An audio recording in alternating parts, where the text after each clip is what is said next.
Hello, this is supposed to be a reading vlog, even though it's Thursday. I already accidentally finished a book and I am 20 something percent-ish into another one, but I have to stop because I really want to film this. I was kind of brainstorming about what I wanted to do post Video Everyday April, because when I was doing Video Everyday April, or I guess in March when I was planning, I really wanted to do like recommendations. But then once I started doing Video Everyday April and I started posting and I started feeling all of these like creative rush in waves, I decided I didn't just want to do book recommendations. I also wanted to do other stuff.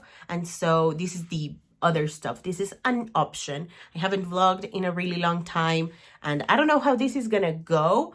So we'll see. One thing really quickly before we get started, I have a Patreon where if you join, you will get early access to all of my content, as well as an exclusive newsletter. There's 3 tiers, $2, $5, and $10. They all get the same benefits. It's just a matter of how much you want to contribute to the channel.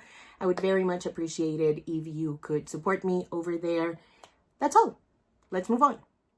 These are all the books that I want to read in May. I'll put them on the screen because I don't remember all of their titles, but these are mostly series starters, if I remember correctly, with very few exceptions. But there is one book that I knew I needed to read. I knew this had to be my first read of the month, because otherwise I would have just pushed the deadline, and by the time I remembered that I wanted to read this book, it would have been too late. That book is The Ending Writes Itself by Evelyn Clark. This is the May book club pick for Literally Dead Book Club. This is run by Kayla over at Books and Lala, so I will leave a link in the description below to both her channel and the Instagram profile of this book club. And the thing is, I've always wanted to read a book for this book club, but I never gave myself the chance. But it's a new era, it's a new month, and I knew I wanted to read this book. So The Ending Writes Itself is about 6 writers who are given the chance to write the final chapter of a best-selling series after the author's death.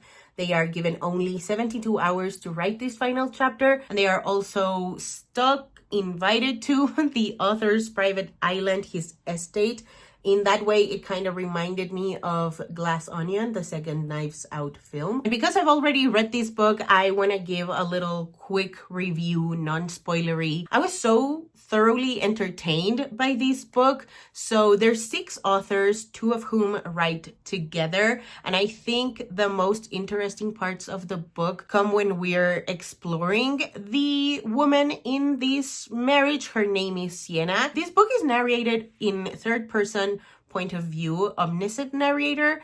And so it was really interesting having her perspective, but not feeling super close to her, because the writing style is kind of like Lemony Snicket, in my opinion, which also made for a very fun experience. And I also loved Millie, the YA author, and Kenzo, the horror author. Another thing that I really loved about this book was the setting. Like I said, they are kind of stuck in the author's estate. It is a private Scottish island, and so it lends itself to the isolation type of feeling, obviously, but it also feels really, really haunted, because this is the author's estate. This is where he died. This is where he wrote. This is where all the sort of mysticism of him begins and ends. The author was also super well known, very well revered, awarded, but I really enjoyed the sort of hauntedness that this provided our 6 struggling writers, who would all benefit greatly if their final chapter is chosen. And so overall, I really enjoyed this book. The mystery kept me hooked from start to finish, and I can't wait to be all up in the comments of the live show whenever that happens. And the second book that I started was for Diversity Book Bingo. That time I got drunk and yeeted a love potion at a werewolf, which from now on I will be calling the werewolf book. And this is the second book in the Mead Mishap series by Kimberly Lemming. I was under the assumption, because this is a romance book, I was under the assumption that it's a companion type of series as opposed to a sequential type of series. And so I just started the book. This is supposed to check off the square that says main character with anaphylactic allergy, because the werewolf is lactose intolerant. And so I started it, and in the first 3 or 4 chapters, there's lore dropped that I had no idea about. And I was like, I'm sure I'll be clued in as the book goes on. But then it started to really bother me to not know. And so I just decided to stop and check out the first book in the series, which is called That Time I Got Drunk and Saved a Demon, which from now on I will be calling the Demon book. And that one is about a spice trader whose name is Cinnamon, which I love. And in the other book, the werewolf book, the main character is a cheesemaker and her name is Brie. And then her brother is named Gouda. I mean, that's so cute. I just love that so much. But anyway, back to the Demon book. Cinnamon, our spice trader, accidentally saves a demon, and now they are on a quest to defeat an enslaving queen. So that's where I'm at so far. I doubt I'll be able to finish it by the end of the week, which is ideally what should happen. Like, I have Thursday through Sunday to finish it, but Sunday is Mother's Day, so I will definitely not have time to read. And then Saturday and Friday, I am still kind of busy. So I don't know how far I'll get into the Demon book, but I'm still very excited because this is a 3-book series and the books are not super long. I might be able to start and finish an entire series in the month of May, which is very exciting. I don't know. My main priority is definitely checking off the diversity book bingo. Anyway, I'll keep you posted. I'll get to reading and I'll update you soon enough.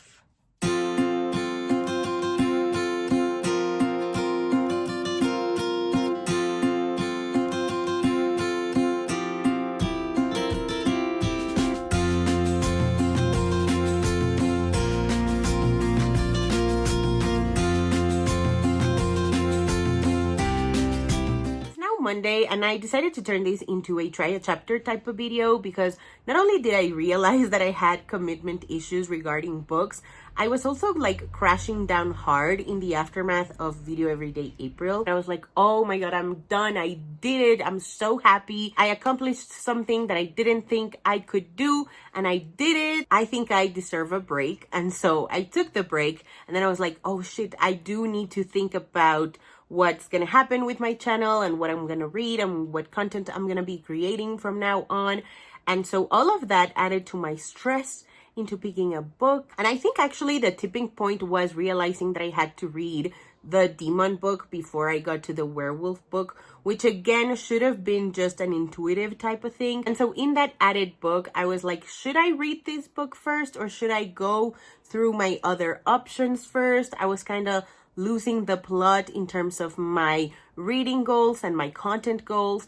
And so I was having a little bit of a freaking out kind of moment. And so I decided I would read the first chapter of That Time I Got Drunk and Saved a Demon by Kimberly Lemming, and then explore my other options via the try a chapter kind of video. First of all, I love a map and I love how lore heavy it is because it's only the first chapter, so we pulls you right in, and it's not done in like a nympho dumpy kind of way. It's actually written in a really fun kind of dynamic way. I don't really know how to explain it, but it's like super easy to get as a reader, and it's very, very enjoyable because of the tone that it is written in. It's clearly supposed to be a funny kind of book, and that comes across really well. It got me wondering how Cinnamon and Fallon would connect, how they would fall in love with one another. But I was in a crisis. I still kind of am. And so I moved on to the second book. This is not part of a series. Well, technically it's part of a series. It's part of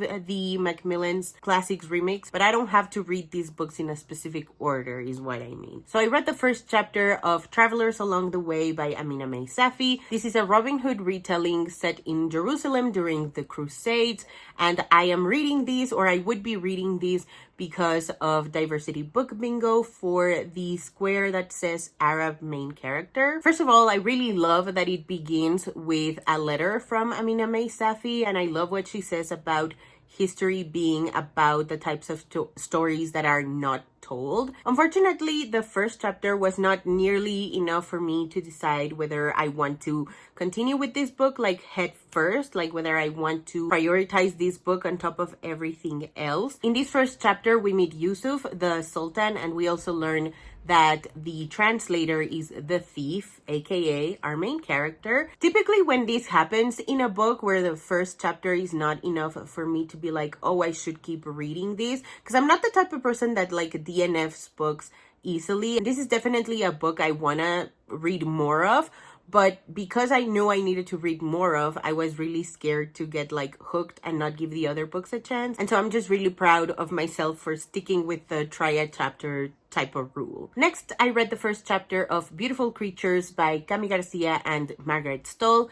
This is YA contemporary gothic fantasy set in South Carolina. And the reason why I want to read this book is Dylan from Friendly Space Ninja. There was a video that he made. I will leave a link to it if I can find it in due time in the description below, where he talks about reading the Beautiful Creatures series and loving it so much that he scored the entire thing. I thought that was so wild and so like important. I really love fan behavior, and this is the type of fan behavior that I am 1000% behind. Like, I can only imagine what it means to be Cami Garcia and Margaret Stoll, and just knowing that your work inspired someone enough to score the entire thing. And I was just like, I want to know what you felt. The first thing that sort of struck me about this book is that it opens with a quote from Martin Luther King Jr. And I just didn't know what to make of it, because it's one of those quotes that white people use.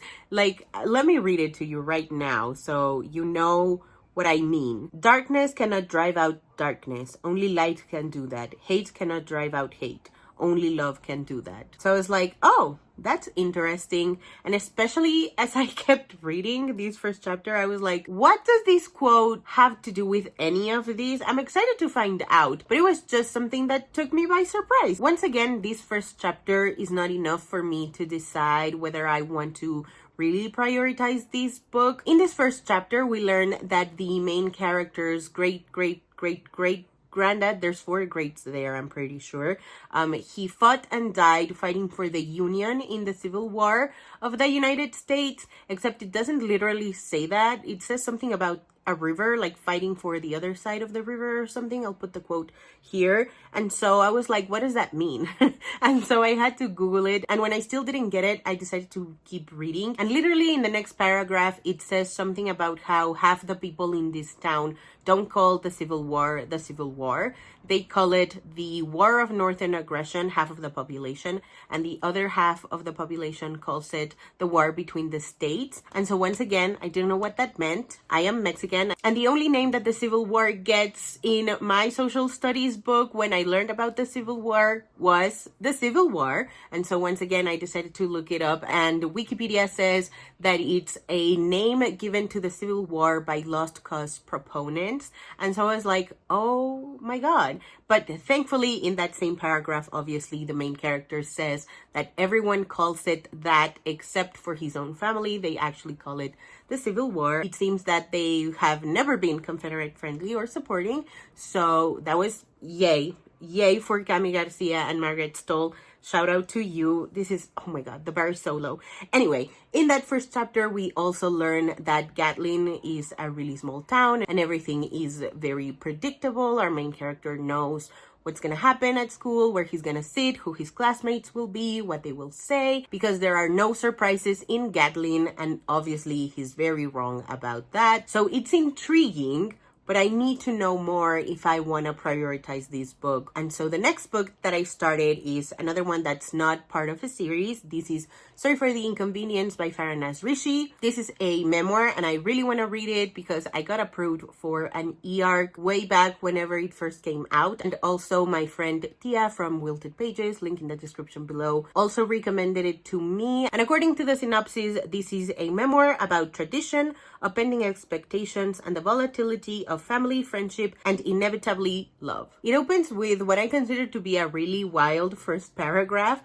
I will just let you read it for yourself if you decide to read this book. This first chapter really sets the scene in terms of where the author comes from, a Pakistani Muslim family, the fact that there's pressure to find a husband who will put up with her per her mom's words. In class, she meets a guy called Stephen and she feels an instant connection to him. She says, "It wasn't love at first sight. I don't believe in love at first sight. What even is that? A person can't love someone they don't know. Love is many things, but it isn't, by my definition, instant. What I felt was more of an inevitable, inexplicable connection. I was hooked. I was hooked. And speaking of memoirs, over the weekend, I was so excited. I went to 2 bookstores, and in the second one, I found 2 incredible memoirs type of things. Well, one is a memoir, and the other one is like an irreverent guide. Hold on. This is a memoir, All Boys Aren't Blue by George M. Johnson. This is a book that I've been eyeing for so long. I'm sure that ever since it came out, I wanted to read it. And I am so happy that I own a physical copy of it. I can't wait to read this one. And the other book that I got is Anthony Bourdain's and Laurie Wolver's, I hope I'm pronouncing that right, World Travel, an Irreverent Guide. Look at this cover. They are still in the plastic because I wanted to open them with you. So I brought my scissors and hopefully nothing bad will happen. Okay, had to pause the filming because that was harder than I thought it would be. So here is All Boys Aren't Blue. I love the floppiness. I love me a floppy paperback. Pictures. I didn't know this came with pictures. I'm excited about these. And this one comes with illustrations. Look at that. It's so chunky and white. I definitely will have to put like plastic over it so I don't get it super dirty. I'm so pumped to check these 2 out. Next, I tried the first chapter of Paula Santiago and the River of Tears by Taylor K. Mejia. This is a middle grade contemporary fantasy, and it's about Paola, who has always been warned to stay away from the river because of La Llorona, who looks for young people to drag into the depths of the river.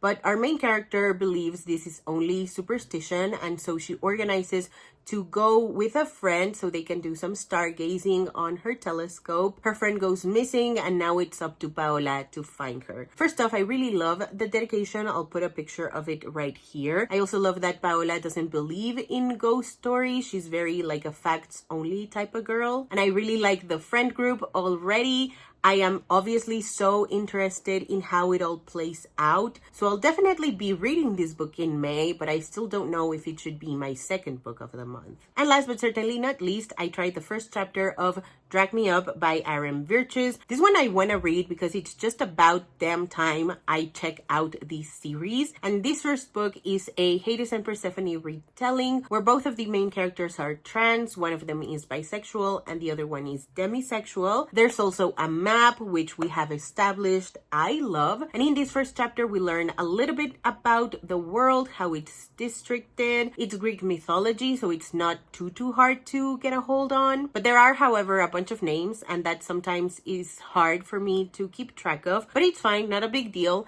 In this first chapter, we also learned that Hades has a casino, that Dionysus is his nephew and he helped raise him. Dionysus invites Hades to his theater show, and he really wants Hades to meet the star. During the show, Hades is enchanted, ensnared, fascinated by the star, who I can only assume is Persephone. This is adult romance. The audiobook is available on Storytel, so I would definitely be able to check it out whenever. And so for that reason, I don't think it should be as high on my priorities for May. I can definitely prioritize it for June instead of this month. All of that to say, I think I'm gonna go all the way back and just read the demon book, because it will lead me to the werewolf book, which counts towards diversity book bingo, and that should be my main priority. So yeah, stay tuned. I'll be back with more updates. So it's May 23rd, and I'm only now sitting down and filming this update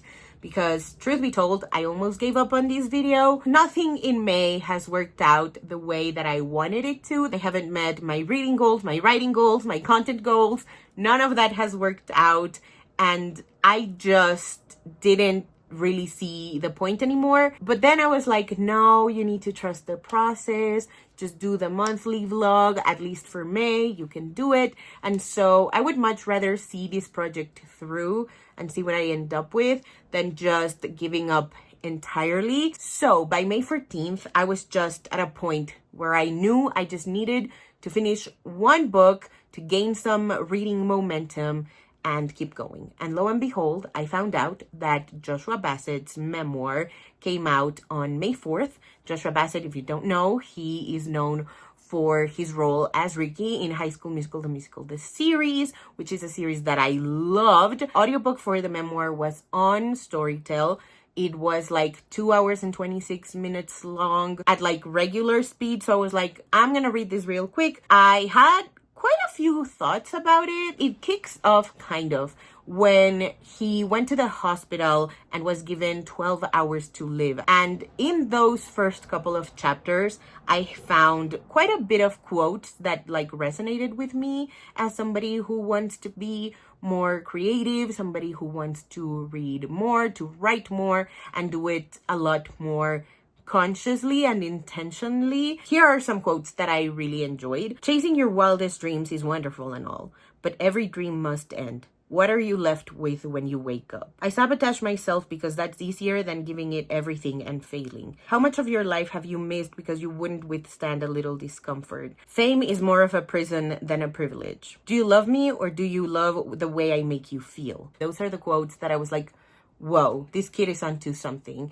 And he's like 5 years younger than me or something. He's not that much younger than me, but he's lived such a wildly different life than me. And so like, I don't know, it kind of held up a mirror in that way. But in other ways, I felt like it really lacked. I was kind of expecting this memoir to be a little bit more of like a truth-telling memoir, kind of like I'm Glad My Mom Died by Jeanette McCurdy. And that's not me being entirely unfair to Joshua Bassett, but it's also because I had heard like here and there some like clips of him talking in podcasts and interviews and stuff, things about his upbringing, his childhood. So I was kind of expecting that. To be fair, in the beginning, it kind of felt that it was going in that way.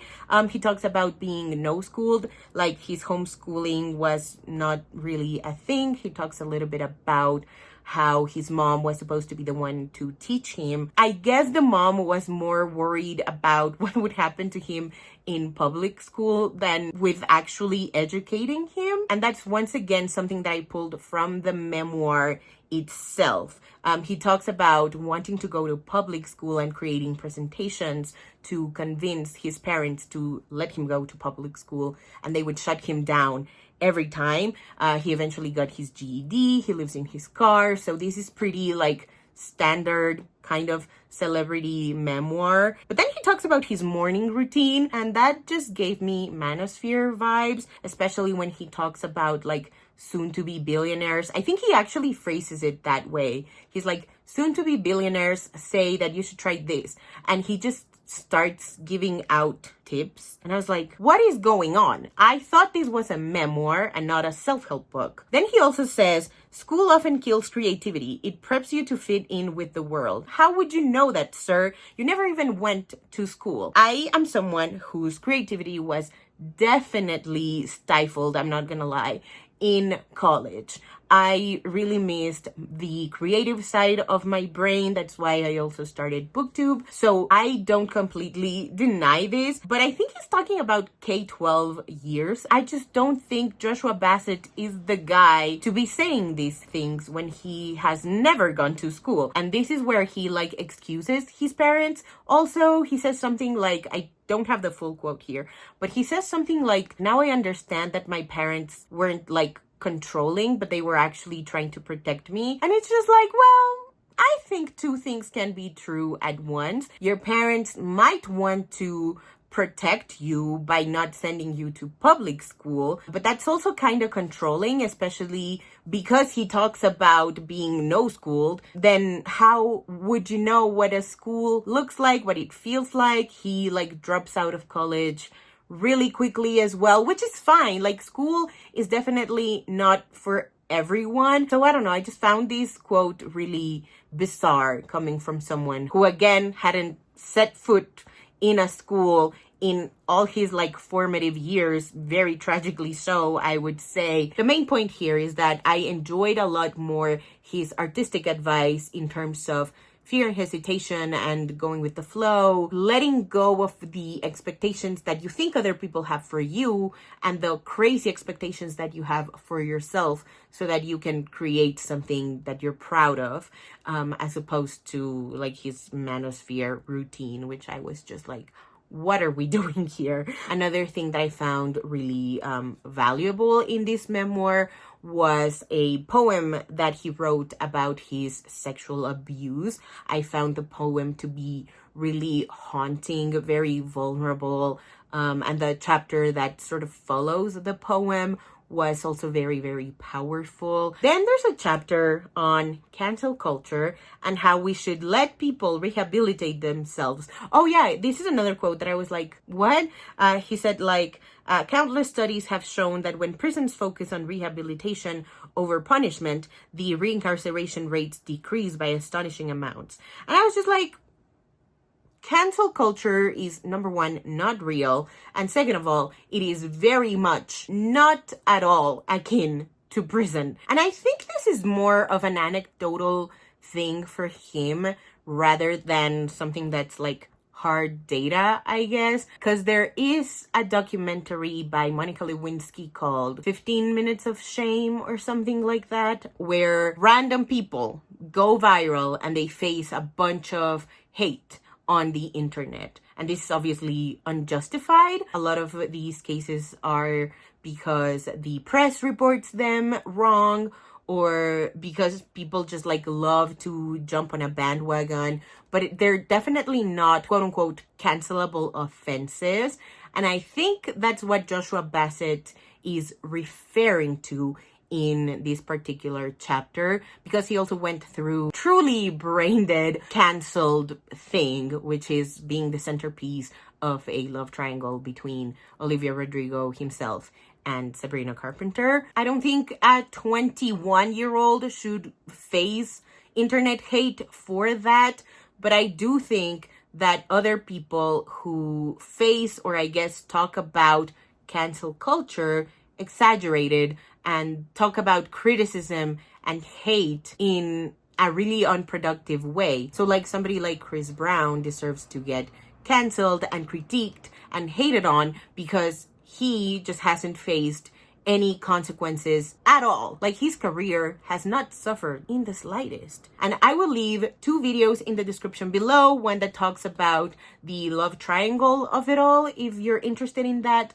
and there's another one about carceral mentality, and this is a lot more surrounding Tory Lanez and P. Diddy, so definitely like way more serious subjects than a Disney love triangle thing. So yeah, I don't really know. I was really rooting for Joshua Bassett. I was kind of hoping he would be like the next JB thing, kind of like Justin Bieber and the Jonas Brothers. Then there would be Joshua Bassett. I have heard some of his songs and I do like some of it. Unfortunately, his proper debut album didn't quite hit the mark for me. I only like a couple of songs there, but I like others as well. He's a little bit like Ed Sheeran, Shawn Mendes coded. There's only so much of that kind of white boy that you can take, especially in these days where like women are just like absolutely killing it in this like weird creative era. 24 hours after finishing Rookie by Joshua Bassett, I was lucky enough to go to Tecate Emblema, which is a music festival. It was so much fun. This was my first time going, and I scored tickets at a really great price. They had an amazing sale during Mother's Day weekend, and it was so good. The lineup was so strong. I saw so many people, and I only missed out, unfortunately, on Orville Peck. I really wanted to see him because I really love country music. I love queer art, and I just couldn't make it work. I swear the next time he comes to Mexico, I will be there. Oh my goodness. I was so bummed that I missed out on him. But I did get to see other incredible artists, including Louis Tomlinson. Let me show you my bootleg shirt. I showed this to my grandma. And I was like, doesn't he look like John Lennon or like Paul McCartney? And she was like, no. And I was like, you're right, he's hotter. And she said, yes, exactly. Anyway, his set was so cool. I didn't really know what to expect because I am a fan of Louis' music, but this third album I didn't really love as much as I was expecting to love, but it sounded incredible live. He also sang Night Changes, which killed me dead on the spot. It was so good. And he sang it the way that it's meant to be sung, as in like with a piano, really slow, really emo. Because in the previous concert that I went to, he didn't do it with this arrangement, I don't think. I might be misremembering. Anyway, I had a lot of fun with his set. He seemed to be having a lot of fun himself. I think he loves Mexico, which is something that I really love about Louis as well. I really want more live versions of these to be like available on streaming or something. He just did a live album, so I doubt he will do another live album so close to the other one, but a girl can dream. Then right after Louis, the Jonas Brothers came out. I got this shirt. It says Jonas. And it says Jonas 20 in the back. I think this is referring to them being 20 years in the music business. I was kind of familiar with their newer stuff because, and this is a small tangent, Courtney from Smosh said that the newer Jonas Brothers music was better than the older Jonas Brothers music. And I was like, that can't be right. So I listened to their albums in chronological order from oldest to newest. And I, unfortunately, I guess, don't agree with Courtney. I do think their newer music is good, but I don't think it's better than their older music. And I think this set for Tecate Emblema was so perfect. It was the perfect mix of older music and newer music. It was so fun. They came out with a band. The band was doing dances. They were letting us sing or scream. Half the time I was like, I cannot believe that this is real. Like, I grew up watching and listening to the Jonas Brothers, and seeing them on stage felt just so surreal. I'm not someone who loves to talk about reliving days. I actually don't believe in that. Like, I remember one time somebody was like, so if you could go back in time and relive something from your childhood or like from years prior, what would you choose? And I would always say, no, I don't want to do that. And now I have an answer. I really want to go back to Tecate Emblema on Saturday and Sunday, because on Sunday I got to see Sarah Larson and I got this piece of official merch, Midnight Sun. I had so much fun. Honestly, one of the best weekends of my life. Quick book haul because I lost my mind. So I got the deluxe editions of the Summer Turned Pretty trilogy by Jenny Han. We have the Summer Turned Pretty, It's Not Summer Without You, and We'll Always Have Summer. I'm planning to do a video on Belly's character, an in-depth analysis of the differences between her in the books and her in the TV show. And so these are the copies that I'm gonna wreck with annotations and post-its and stuff like that. They have sprayed edges, which I find really cute. And then, because I have showed these books in previous videos, I am debating on whether I should transfer my notes from these to these, or if I should just read these books through a different lens, and then these ones I would either destroy so I can create something beautiful like a collage or like book paper style crafts and things. And then I also got Make Me a Monster by Kaylin Bayron. This is a Frankenstein retelling. I think it's queer and I'm so pumped to read this. And I also got Bitter and Pet by Akweke Messi. I saw these together and I was like, I've heard a bunch of stuff about these books. I found out right then in the store that they're set in the same universe, but I don't know which one came first. They were kind of cheap, 234 pesos each, so I was just like, might as well get both of them. So yeah, this is my small but mighty book haul.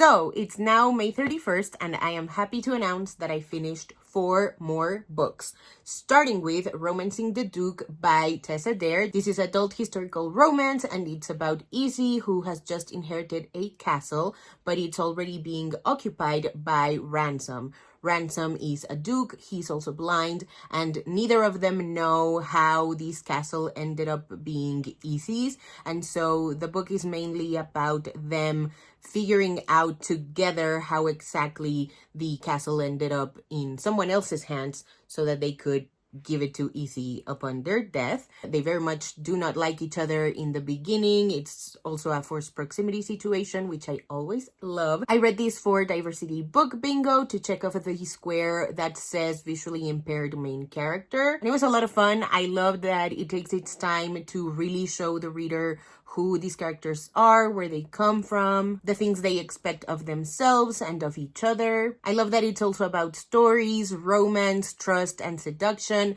Highly recommend that you check this one out. Also, Tessa Dare is an author that had been on my TBR for the longest time. I own a physical copy of one of her books. Yes, I do have it here. Say Yes to the Marquess. And I think I was meant to read this one way back in Buzzwordathon, I want to say 2023, 2024.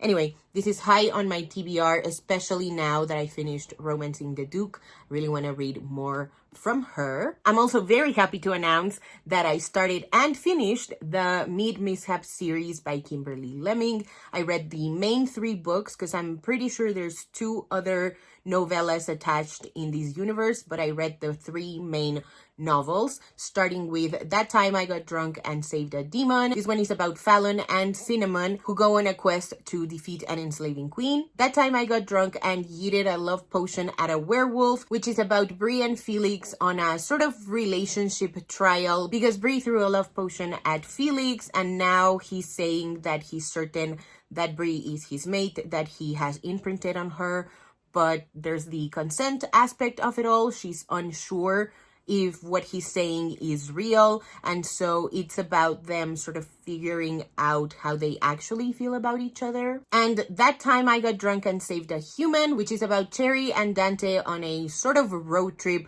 from the place where Cherry was captured back to her home. My absolute number 1 favorite thing about this series was the lore. I really love the world building, learning about the town's celebrations, especially between books 1 and 2, the thing about love potions and their side effects on different kinds of creatures. And I also really enjoyed that at its core, the series is about consent. And I think my favorite one of the bunch was the 3rd one because of how the relationship developed. I really enjoyed both of these characters. They're both really different from the other couples, and they approach romance in also a different way, which is something that I really enjoyed seeing. Oh, and I reread Pumpkin by Julie Murphy because I really wanted to. This is a coming-of-age YA story set in a small town in Texas, and it's about Waylon, who has been nominated for prom queen as a joke, and then he, along with the girl who was nominated for prom king as a joke as well, decide to take it seriously and run for real. I loved Waylon, our main character. I really enjoy how wrong he is about a lot of things, but I love how much he is certain that he wants to be himself, and how he goes about that makes for a really interesting story. I also really loved the queerness found in this small Texas town, the love interest, the ensemble cast, the friendships that Waylon develops throughout the novel. I also really enjoyed the cameos that Willow Dean and Millie from Dumpling and Pudding respectively make in the story. Even though I wouldn't necessarily call them cameos, I feel like the story very much continues for them, as opposed to just here I am still in this town, if that makes sense. Like they're proper side characters in Waylon's story, if that makes sense. Alrighty, and that's it for this vlog. Thank you so much for watching. If you made it all the way through the end, I love you. Seriously, I love you. I know this is a really long vlog, so I highly, highly appreciate that you have been here this whole time. If you haven't already and you'd like to, go ahead and hit subscribe, and I'll see you in the next one. Bye.